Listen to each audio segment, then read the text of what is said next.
श्रोते हो नमस्कार. आकाशवाणी पुणे प्रादेशिक वृत्तविभागाच्या विशेष वार्ता या कार्यक्रमात मी योगेश रांगणेकर आपलं स्वागत करतो. श्रोते हो, नुकत्याच 20 मे रोजी झालेल्या जागतिक मधमाशी दिनाच्या निमित्तानं सर्व स्तरावर मधमाशांच्या घटत चाललेल्या संख्येबद्दल चिंता व्यक्त करण्यात आली आहे.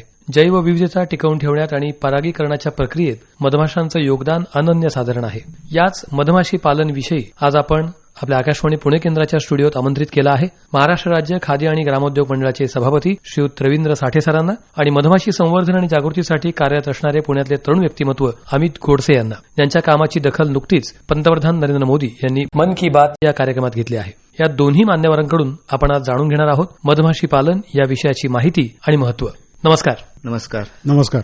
तुम्हा दोघांचंही स्वागत आहे आकाशवाणीच्या स्टुडिओमध्ये. मला पहिला प्रश्न साठे सरांना विचारायला आवडेल. सर, मधमाशी पालन हा तर शेतीपूरक एक जोड व्यवसाय म्हणून देखील विचारात घेतला जातो. जागतिक स्तरावर देखील मधमाशी पालनामध्ये अनेकविध उपक्रम सुरू आहेत. आपल्या देशामध्ये या संदर्भात काय परिस्थिती आहे याबद्दल तुम्ही काय सांगाल? तुम्ही हा विषय सर्व लोकांपर्यंत पोहोचण्यासाठी आकाशवाणीच्या माध्यमातून आपण आज ही मुलाखत करतोय. एकतर जागतिक मधमाशा दिन नुकताच झाला आणि आज जगभरातच एकूण मधमाशांची घटत जाणारी संख्या हा चिंतेचा विषय आहे. आपल्याला अल्बर्ट आईन्स्टाईन माहितीये की त्या आईन्स्टाईनने असं म्हटलं होतं की जर पृथ्वीतलावरून मधमाशा जर नष्ट झाल्या तर तुम्ही आम्ही सगळी मानवजातच पुढच्या 3-4 वर्षात नष्ट होईल. म्हणजे एवढं मधमाशांचं जैवविविधतेत किंवा निसर्गाच्या साखळीत एक मोठं योगदान आहे. आज 2 निसर्ग साखळीतले आपण म्हणतो की 2 मोठे घटक ज्याला आपण म्हणू, एक आहे वाघ जो सर्वात मोठा आहे आणि दुसरी मधमाशी. पण आज वाघाचं संवर्धन होण्यासाठी चळवळ चालू आहे. पण मधमाशी जी खरी निसर्गाने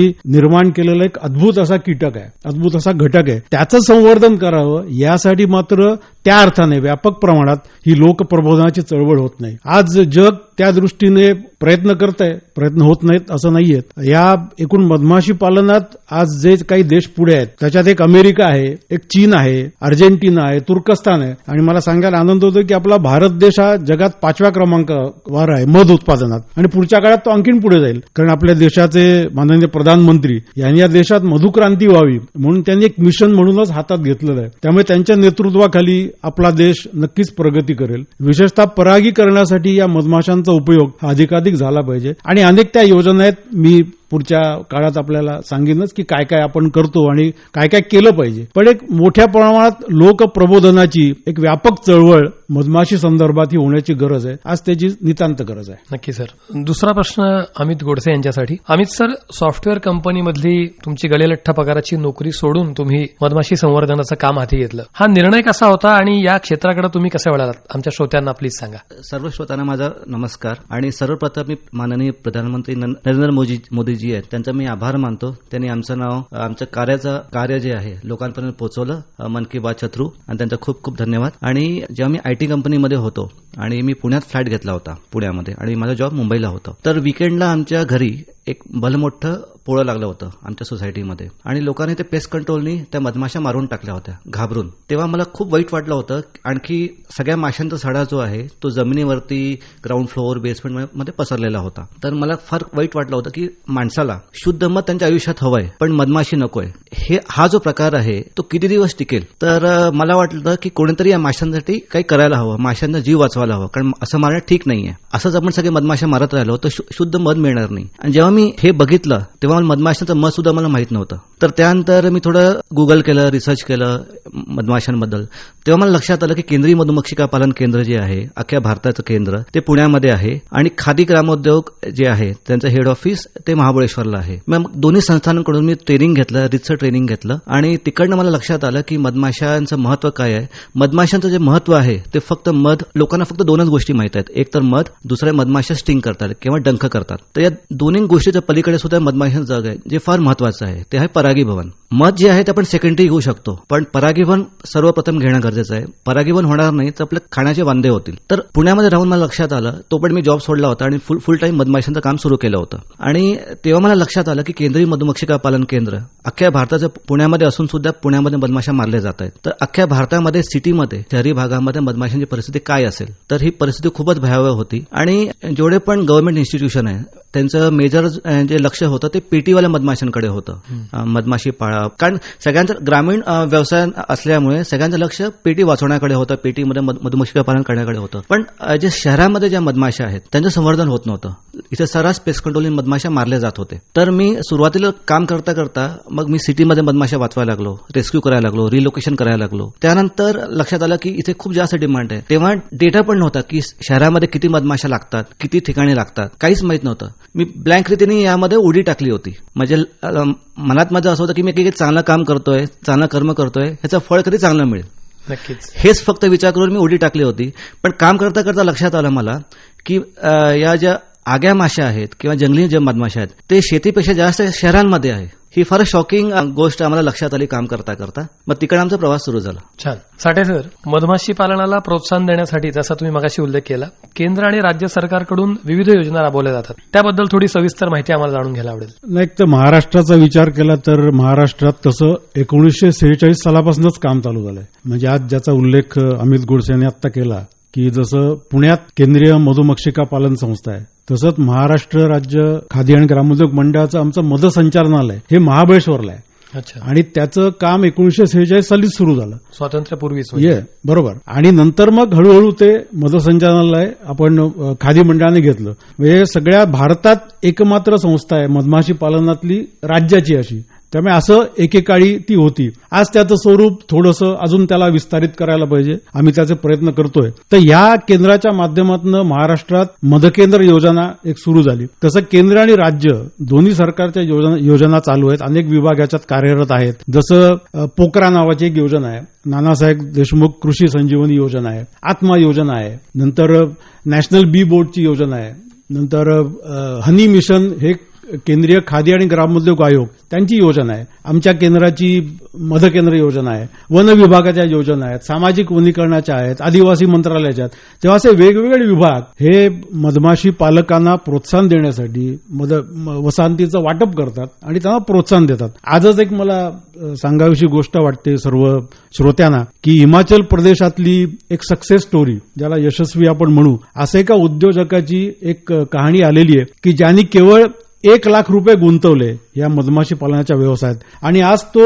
वर्षाला लाखो रुपये मिळवायला लागलेला आहे. म्हणजे 1 लाखापासून त्यांनी सुरुवात केली आणि आज जवळजवळ 30 लाख रुपये त्याला दर वर्षाला मिळतात. आजच्या सर्व वर्तमानपत्रात बातमी आलेली आहे. म्हणजे हा अतिशय ज्याला आपण म्हणू की कमी भांडवल लागणारा, प्रदूषण न करणारा आणि आर्थिक विकासाला चालना देणारा असा व्यवसाय आहे आणि खऱ्या अर्थाने आत्मनिर्भर भारताकडे जाणारा व्यवसाय. त्यामुळे ह्या योजनांचा विशेषतः आजची जी तरुण पिढी आहे किंवा शेतमजूर आहेत, गरीब जनता, या सगळ्यांनी याचा फायदा घेतला पाहिजे.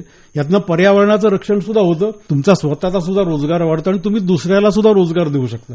असे तिहेरी फायदे. त्यामुळे सरकार या सगळ्या योजना घेऊन आहेत, फक्त त्याचा अधिकाधिक प्रचार आज दुर्दैवाने होत नाही. आज आकाशवाणीच्या माध्यमातून आपण हा सर्व जनतेपर्यंत विषय पोहोचवतोय, ही अतिशय आनंदाची गोष्ट आहे. होय सर. साठे सर, आपल्या राज्याचा, महाराष्ट्र राज्याचा जर विचार केला तर अनेक ठिकाणी संघटित स्वरूपात आणि काही अंशी असंघटित स्वरूपात मधमाशी पालनाचं काम होत आहे. मात्र या सगळ्या मधपालांना ठराविक असं प्रशिक्षण द्यावं किंवा जेणेकरून मध काढण्याची एक प्रमाणित पद्धत सगळ्यांना माहिती होईल, त्या दृष्टीने काय उपाययोजना करायला हव्यात असं तुम्हाला वाटतं? तुमचा प्रश्न अगदी महत्वाचा आहे की अनेक संस्था आज प्रशिक्षणाचा कार्यक्रम करत आहेत मधमाशी पालन कसं करायचं. पण दुर्दैवाने आज सगळ्यांमध्ये एक सामायिक, ज्याला आपण प्रशिक्षण म्हणतो, की काही जणांचं 3 दिवसांचं आहे, काही जणांचं 5 दिवसांचं आहे, काही जणांचं 7 दिवसांचं आहे, आमचं 10 दिवसांचं आहे. त्यामुळे अशा वेगवेगळ्या प्रकारचं प्रशिक्षण आहे. त्यामुळे या सगळ्यांना एकत्र करून एक सामायिक प्रशिक्षणाचा आपल्याला भाग करता येईल का, असा आम्ही विचार करतोय. आम्हीच त्याचा पुढाकार घेतलेला आहे. दुसरं असं की मधमाशांचे वेगवेगळे प्रकार आहेत. जसं मगाशी अमित गोडसेंनी सांगितलं की आग्या मधमाशा महाराष्ट्रात आहेत,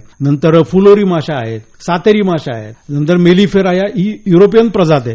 तर या युरोपियन प्रजात असलेली मेलिफेरा आणि सातेरी या मधमाशांचं आपण प्रत्यक्ष मधपेटीत त्यांचं आपण पाळू शकतो. पण ज्या आग्या माशा आहेत किंवा ज्या फुलोरी आहेत किंवा एक पोया माशा म्हणून असतात त्याही आपण पाळू शकतो. पण या सातेरी आणि मेलिफेरा वगळल्या तर आग्या माशांचं आपण त्यांना हे करू शकत नाही, म्हणजे त्यांना पाळू शकत नाही.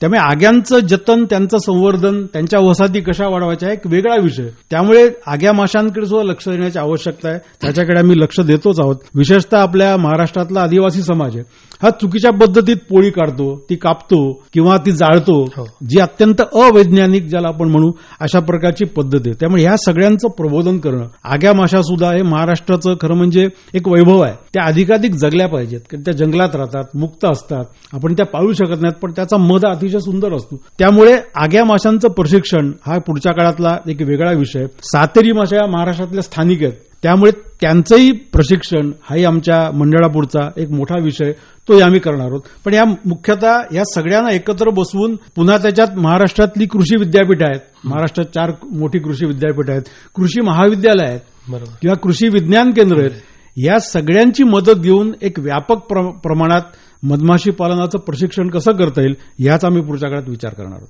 अमित सर, तुम्ही बी बास्केट ही संस्था सुरू केली आणि ती सुरू करून तुम्ही मधमाशी मित्र जोडण्याचं काम केलेलं आहे. तुमच्या या बी बास्केटच्या कामाच्या स्वरूपाबद्दल थोडं सांगा. जेव्हा मी काम सुरू केलं, जवळजवळ 1.5 वर्ष मी लोकांची पोळी फ्रीमध्ये काढत होतो. काम करता करता मला लक्षात आलं की आता जे लोक पेस्ट कंट्रोल मधमाशा मारतायत ते मारून पैसा गोळा करतायत, तर विचार आला की आपण मधमाशा संवर्धन करून का लोकांकडून पैसे घेऊ नये. तर त्या पद्धतीने विचार करून मग आम्ही संस्था सुरू केली, बी बास्केट नावाची प्रायव्हेट लिमिटेड कंपनी. आणि माझी जी कंपनी आहे बी बास्केट, ती अंडर स्टार्टअप इंडिया रजिस्टर्ड आहे. अच्छा. आणि आतापर्यंत आम्ही अख्ख्या पुण्यामध्ये जवळजवळ 17,000पेक्षा जास्त पोळी आम्ही रेस्क्यू करून चुकलेलो आहोत आणि रिलोकेशन करून चुकलेलो आहोत. आणि एका पोळ्यावरती तुम्ही समजा 50,000 माशा जरी धरल्या, आग्या, सातेरी, वेगवेगळे प्रकार, तर तुम्ही विचार करू शकता आम्ही किती माशांची जीव वाचून चुकलेलो आहोत. आणि फक्त एका छोट्या इनिशिएटिव्हच्या थ्रू. त्यासोबत जे अर्बन अनएम्प्लॉईड युथ आहेत त्यांना आपण रोजगार दिला या रेस्क्यूमुळे, आणि त्यांना ग्रीन एम्प्लॉयमेंट त्यांना मिळालं, म्हणजे संवर्धन करून त्यांना नोकरी मिळाली याच्या थ्रू. तर हे तर झालंच झालं. त्यासोबतच आम्ही आता पेस्ट टू पेट कन्सेप्ट आम्ही राबवतोय. पेस्ट टू पेट कन्सेप्ट म्हणजे काय? आता तुमच्या घरी समजा पोळी लागली असेल, तुम्हाला ते नको असतील, तुमच्यासाठी तुम्हाला वाटेल या मधमाशा तुमच्यासाठी पेस्ट आहेत, पण काही लोकांसाठी त्या माशा पेट सुद्धा असू शकतात. बरोबर. राईट.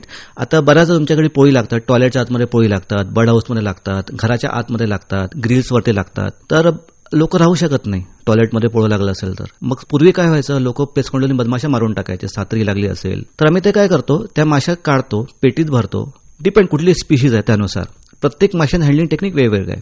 तर स्पीशीज वाईज आम्ही हँडलिंग करतो आणि नंतर आम्ही ते रिलोकेशन करतो, पोळ्यासकट माशा. आणि बरेच शेतकरी आहेत आजूबाजूला, पुण्याच्या आसपास बरेच लोकांचे फार्म हाऊसेस आहेत. आणि आता बऱ्याच ज्या कंपन्याज आहेत, ऑटोमोबाईल कंपन्या झाल्या, आयटी कंपन्या झाल्या, त्यांच्याकडे आम्ही बी पार्क्स तयार केलेले आहेत. बी पार्क्स तयार केले, बटरफ्लाय गार्डन तयार केलं आहे, ऑक्सिजन पार्क तयार केलेलं आहे, नंतर आयुर्वेदिक गार्डन तयार केलेलं आहे. तिथे आम्ही बायोडायव्हर्सिटीसाठी या पेट्या ठेवतो आणि तिथे माशांचं संवर्धन सुद्धा करतो.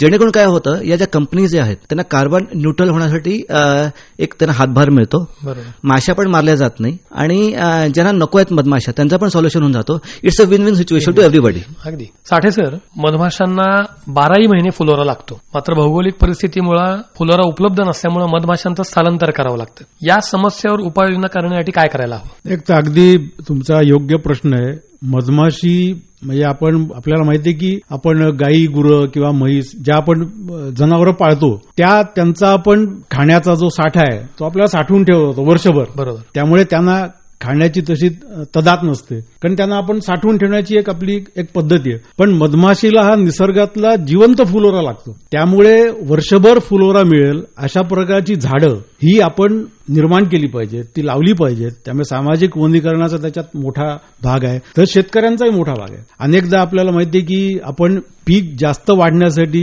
पिकांवर रासायनिक खतांचा वापर करतो, फवारणी करतो. ही मधमाशीला अत्यंत घातक आहे. त्यामुळे जिथे सेंद्रिय शेती आहे त्या सेंद्रिय शेतीला अधिकाधिक प्रोत्साहन देणं एक, आणि मधमाशींच्या मधपेट्यांचं म्हणजे वसाहतींचं, आपण मधपेट्या नको म्हणूया, वसाहतीचं स्थलांतर आणि त्याचं व्यवस्थापन हा अत्यंत महत्वाचा विषय. कारण आता नुकताच पावसाळा आता सुरू होईल, तर पावसाळ्यात मधमाशीला विशेषतः अन्न उपलब्ध करून देणं हे अतिशय आवश्यक असतं. त्यामुळे आपल्याकडे भौगोलिक परिस्थिती महाराष्ट्रात खूप चांगली आहे.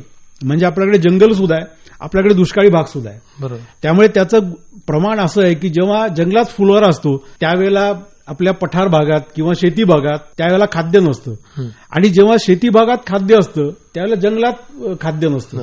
त्यामुळे हे गणित आपलं नीट बसवलं पाहिजे. त्या दृष्टीने शेतकऱ्यांना आपण त्यांचं प्रबोधन केलं पाहिजे. अनेक झाडं, जसं शेवग्याचं झाड, शेवगा हा अतिशय उपयुक्त आहे. सगळ्या पिकांचं उत्पादन, त्याची लागवड किंवा बोर आहे, अशा सगळ्या फुलं आणि फळांची लागवड ही शेतकऱ्यांनी केली पाहिजे. आणि दुष्काळी भागात सुद्धा मधमाशी पालन करता येतं. श्रोते हो, हा विषय अतिशय महत्वाचा आणि सविस्तर माहिती घेण्याचा असल्यामुळे हा मुलाखतीचा कार्यक्रम आपण 2 भागात करत आहोत. तर भेटूया पुढील भागात.